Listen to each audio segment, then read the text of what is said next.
అతిలోక సుందరి శ్రీదేవి కూతురు జాన్వీ కపూర్ క్రేజ్ గురించి ప్రత్యేక పరిచయం అక్కర్లేదు. సినిమాల్లోకి ఎంట్రీ ఇవ్వక ముందు నుంచే ఈ అమ్మడు విపరీతమైన పాపులారిటీ సొంతం చేసుకుంది. జాన్వీ కపూర్ ను స్టార్ హీరోయిన్ గా చూడాలని శ్రీదేవి కలలు కన్నారు.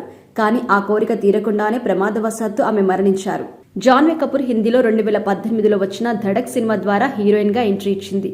ఆ తర్వాత చాలా సినిమాలో నటించినప్పటికీ అవి బాక్సాఫీస్ వద్ద పెద్దగా విజయాలు సాధించలేదు. అయినప్పటికీ జాన్వీ కపూర్ క్రేజ్ ఏమాత్రం చెక్కు చెదరలేదు. పైగా ఆమె ఫాలోయింగ్ గతంలో కంటే ఇప్పుడు మరింత పెరిగింది. ఇదే సమయంలో జాన్వీ కపూర్ కి తెలుగులో వరుసగా అవకాశాలొస్తున్నాయి. ఎన్టీఆర్ దేవరతో తెలుగు ఇండస్ట్రీకి పరిచయమైన జాన్వీ కపూర్ తొలి సినిమాతోనే హిట్ తన ఖాతాలో వేసుకుంది. ప్రస్తుతం దేవరా 2తో పాటు రామ్ చరణ్ కొత్త సినిమాలో కూడా జాన్వీ కపూర్ హీరోయిన్ గా నటిస్తుంది. ఇక సోషల్ మీడియాలో యాక్టివ్ గా ఉండే జాన్వీ ఎప్పటికప్పుడు తన లేటెస్ట్ ఫొటోస్ ని కూడా అప్లోడ్ చేస్తూ ఉంటుంది. తన హాట్ లుక్స్ షేర్ చేస్తూ కుర్రాలకు పిచ్చెక్కిస్తుంది. చీర కట్టినా స్కర్ట్ వేసినా ఎందులో అయినా సరే జాన్వీ అందమే వేరు అన్నట్టుగా ఉంటుంది.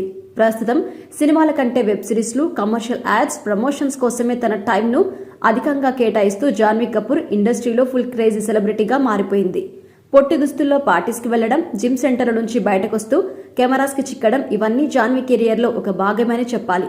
పైగా తన హాట్నెస్ చూపిస్తూ ఇన్స్టాలో కొన్ని ఫొటోస్ కూడా షేర్ చేస్తూ ఉంటుంది. తాజాగా జాన్వీ కపూర్ పెళ్లిపై కూడా కీలకమైన కామెంట్స్ చేసింది. తాను పెళ్లి చేసుకుని 3 పిల్లలతో తిరుపతిలో సెటిల్ అవుతాను అని అనుకుంటున్నాను అని చెప్పి తన మనసులోని మాటను చెప్పింది. ప్రతిరోజు అరటి ఆకులో భోజనం చేస్తూ గోవిందా గోవిందాని జపించాలని ఉందని జాన్వీ కపూర్ చెప్పుకొచ్చింది. నా భర్త లుంగీ కట్టుకుని ఉంటే ఆయనకు మసాజ్ చేయాలని, అది నాకు చాలా రొమాంటిక్ గా ఉంటుందని, అలాగే ప్రతిరోజు జడలో మల్లెపూలు పెట్టుకుని మణిరత్నం సినిమాలోని పాటలు వింటూ కూర్చోవాలని ఉందని ఈ హాట్ బ్యూటీ చెప్పుకొచ్చింది. ప్రస్తుతం జాన్వీ కపూర్ పెళ్లి, పిల్లలపై చేసిన కామెంట్స్ వైరల్ అవుతున్నాయి.